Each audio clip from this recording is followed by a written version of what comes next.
One of the reasons Adobe Fresco is my go-to app for drawing, especially when I'm lettering, is the fact that you can work in both pixel-based artwork and vector-based artwork. Yeah, vector. Infinitely scalable, math-powered lines that you could print as big as a building and they wouldn't lose any detail at all. Pretty amazing. I love that I can do my sketches in pixel-based brushes that feel like a pencil and then do the tightened up line work in vector, all within the same app. I don't have to change things around. And the other thing too is, although you're drawing in vector, it doesn't feel like vector. If you have experience working in vector and other applications, you'll know that some of that math feels like it's sneaking in there and it doesn't just feel like a natural drawing experience. That's not the case in Fresco. It just mostly feels like you're using any other brush, which is pretty great. In this video, I'm gonna work through a lettering-based illustration from rough sketch to tight vector artwork and share some tips along the way. And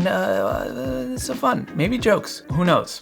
Maybe not, I don't know. Let's go. I'll meet you right here at my iPad and go. When I'm doing a lettering-based illustration, the first thing I do is just write down the phrase I'm gonna be drawing. This phrase is "don't feed the demon." The phrase is not about an actual demon. It's a metaphorical expression. It means by giving attention, energy, or focus to negative thoughts, behaviors, or habits, you're essentially strengthening them, making it even more powerful and persistent. Anyway, write it down.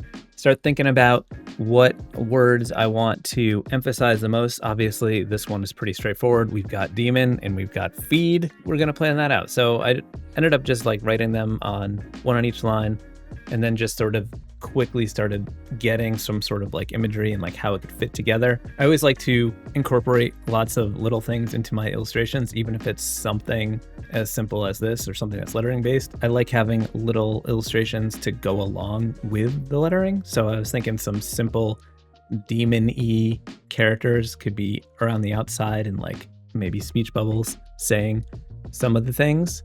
Especially like the idea of one of them saying feed, where they want to eat or something. For some reason, I put a concerned cloud. I don't know why the concerned cloud is there. Maybe because I wanted to do a little rainbow to like hint at the positivity there, but then the demons are there and you just gotta like look past, push the demons aside, don't feed them, and look at this little beautiful rainbow. I always like to do quick, small, rough thumbnails so I can just think about the overall composition as opposed to starting to do something just bigger, because then you're focusing on the individual aspects before you have a good composition locked in. So keep everything really small at the early stages, and then once you have a good composition, then you can do a bigger, tighter sketch. So with the relative simplicity of this concept and sketch, I went a little bit tighter than I normally would with the sketch, just because a lot of the stuff influenced everything else. It all fits together in a tight format. So I tried to get the overall shapes pretty good so that the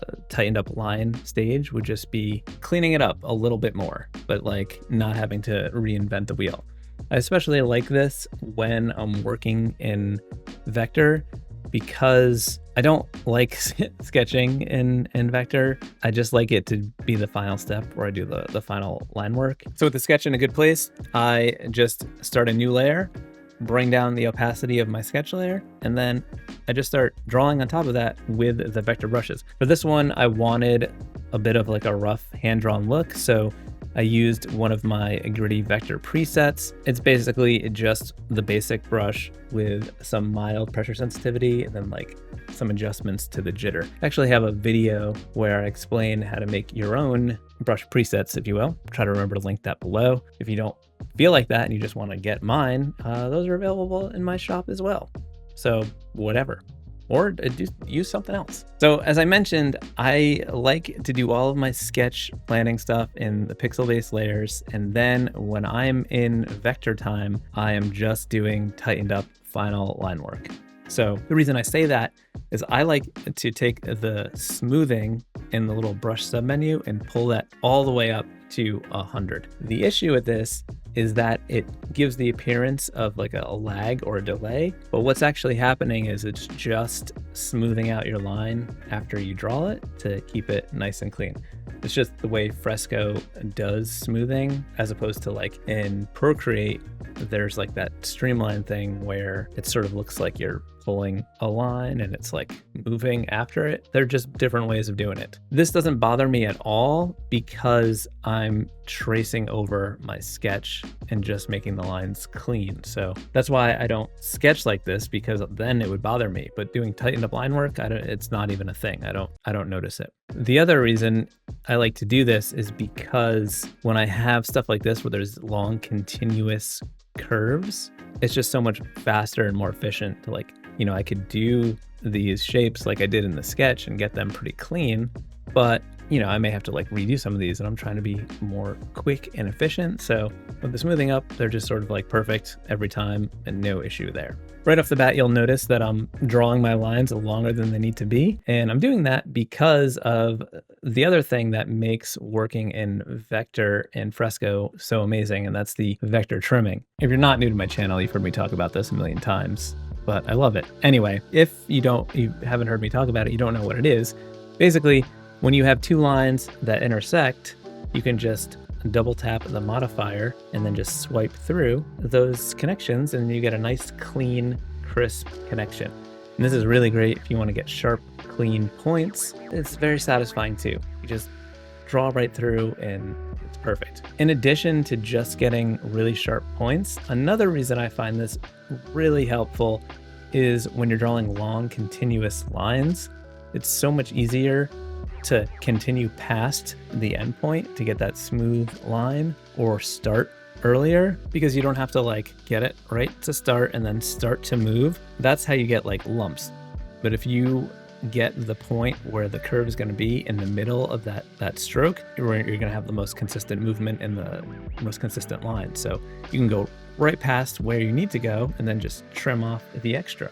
It's also really helpful with things like this demon lettering, where I'm fitting it in this little curved shape. I'll just draw the top for all the letters as one continuous line, and then I can just trim out the parts I don't need, and then it feels unified and fits into that shape perfectly and very cleanly. Every now and then when you're using something that has texture, like the gritty vector presets, and you have a bunch of overlapping lines, sometimes you'll have little pieces from the texture, but it's really not that big of a deal. If you're using a clean line, that won't happen. Sometimes this can look a little bit chaotic, so if you are not used to it, you may be like, what on earth is happening here? You don't need to wait that long to trim. I just can see through that stuff, so I just like to do it all in one shot. One pro tip when you're doing the vector trimming, if there's an area that you are going to fill with the paint bucket, wait until after you are done vector trimming, because if you fill something in,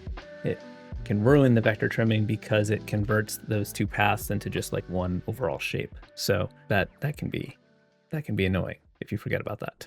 Okay, so next up is color. Oftentimes when you are working in vector, you're doing it for a particular reason, and you may need your colors on separate layers. There's an easy way to do that here in Fresco by using reference layer, which you might be familiar with. Basically, you just go to your line work layer and you go to set as reference, and then you can go to a new layer and put your color there. I'm gonna do each color on its own layer just to keep things clean and easy. I should say that if you didn't do it this way, it's vector, so it would be easy to separate, but this is just a nice step and make things a little bit easier. Also, because with vector artwork, you can't use things like non-contiguous fill, where you could fill all the colors that way. So if you're indecisive with color, having them on their own layer will make it easier to change them quickly. I'm thinking orange background here, so I'm gonna fill this in and choose vector, because obviously we want it all to be vector. And then you'll see it didn't fill in anything that wasn't within the line work. And I'm gonna go ahead and make a new layer to do my second color. I'm gonna choose this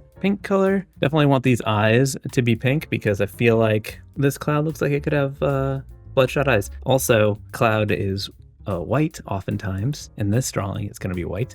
So I don't wanna have white eyes, because then it just looks like unfinished or something. And I think it's either going to be yellow or pink, but I think pink is the right call here. Maybe we'll put one of the stripes in the rainbow as pink. Maybe this thing could be pink. And I'm just sort of popping things around, spreading out the color evenly. So that's probably good for now. We can move on and make a new layer. And I think I want to go with something to contrast these colors, because we got this the warm pink and the orange. And I think this blue color that I selected, that's a teal blue, be a nice contrast and make each other pop. This guy over here can be, you may know that like saturated, like a full red and a full blue next to each other really vibrate hard, but by having this sort of like greenish blue and then this pink color, they look nice together without vibrating. So there's a vibrancy without chaos, if you will. If you will what? That's the real question. Now this demon over here, is that what these things are? They might be. It is pink.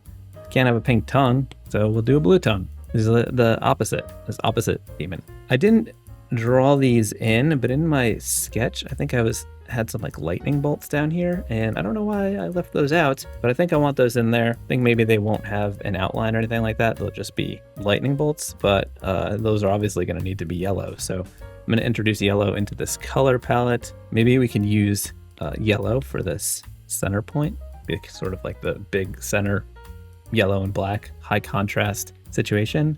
And then to help with legibility, maybe we can get the don't in yellow as well to sort of tie those two together. And then maybe it's just like the lightning bolts. Maybe I'll try to just willy-nilly them and see if I can do it without sketching. I am doing them on their own layer, just in case, to move them around. Might even be able to duplicate since I think there's going to be two, obviously one from each hand. Pro tip, you can't fill something in when you have reference layers on the line work layer because it's not on the line work layer and that's what we're referencing. So we got to release the reference and then we can come back to this layer and fill it in.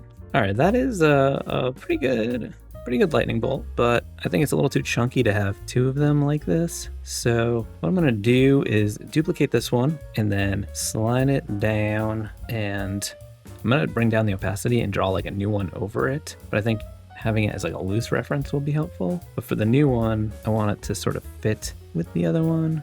But maybe it can be like longer and skinnier. Merge that all down. And then what I'm going to do is, because this was added in after the fact, is I'm going to select these two and then just come down here and erase those out because we need them to not be part of that layer. All right, so let's turn our reference layer back on, do a new color, use this green color, I think. And I'm thinking this guy up here can be green. That's a little too dark. I don't like that as much as I thought I did. Yeah, like that can be the demon box. Oh, you know what? We should do and that way it helps with the legibility because the yellow carries us from don't to feed, and then the two greens connect. I like that. I think that's looking good. I think I want a purple in here. I'm always wanting to make sure that I'm not choosing a color that doesn't have enough contrast with the line work, because the line work is like the most important part of my work. The lines are, the thing. So I don't want to choose colors that hide the lines. Now this is pretty good and it could be done, but I like things to be a little bit more imperfect, a little bit more handmade, vintagey, retro, that kind of situation. And although this is vector, I did my line work using my gritty presets to get that sort of rough edge. And I have some vector texture shapes from my vector texture shapes pack that I think I want to use here to see if we can just add a little bit to this. I'm going to make a new layer on top to just sort of experiment with. So I'm going to come into this shapes library and let's see, let's go into our vector texture. It's got some just like overall grit to it. Let's fill that in, see what it looks like. Fill that as vector, which is pretty cool. And we could move this around however we wanted to. Do kind of like the way that looks, but I don't want it to go outside, I don't think. So what I'm gonna do is select the yellow part and then go to select inverse and then come up here, and then we can just erase that stuff that goes beyond. And there's some spots where I think it's a little too heavy. So what we could do there is just come down to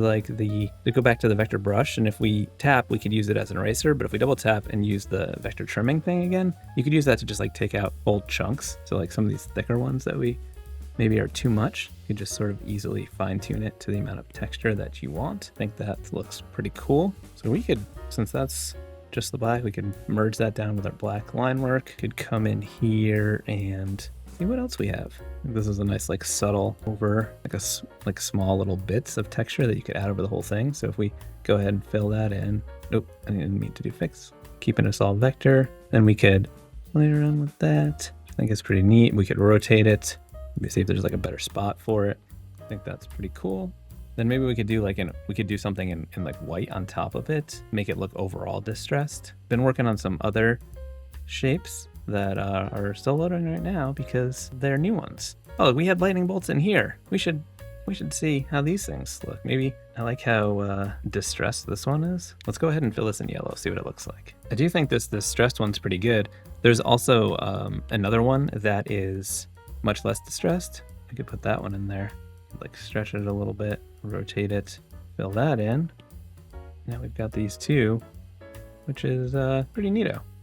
I don't know if they're better. I think together this one looks a little too under distressed, but we could, you know, add a little bit to it, fill some of this stuff in so it's not fully. I think that sort of helps. I think one of the issues is the other one is like very clean, so we could use another shape to sort of fix that by grabbing like this from the vector texture library. So what we could do is align it over the top, get it in a good position, and then we could just go to make sure we're on the right layer, and we could just erase that. Now there's like a little bit of texture in both of them, which is pretty cool, like that. Merge that down here with the other one. Okay, let's just try, I'm doing this below because it's going to be a little aggressive, but I have an idea. So I'm going to turn that layer off. I'm going to grab that orange again, and I'm going to use this like big texture thing. So that is pretty wild. It's a bit aggressive, but what I'm thinking is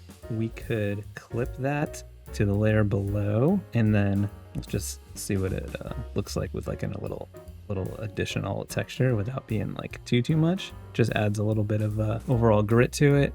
Kind of fun. As you can see, you could play around with this stuff forever. That's probably what I'm going to do. I'm going to mess around with this until I get it to a spot where I'm happy. But I hope this video showed you just how much you can do with the vector brushes in Adobe Fresco and how useful they are. I don't know about you, but if you're someone who had tried to do your drawing directly in Illustrator in the past or their vector software, it's a little bit of a nightmare. This is not the case. This is a lot of fun, really enjoyable. If you want another video that's a deep dive into vector art in Adobe Fresco, you should check out this one. It also explains all the differences about why you might want to use vector artwork and how it's different from pixel-based artwork. I don't know. Good talk? All right. Thank you.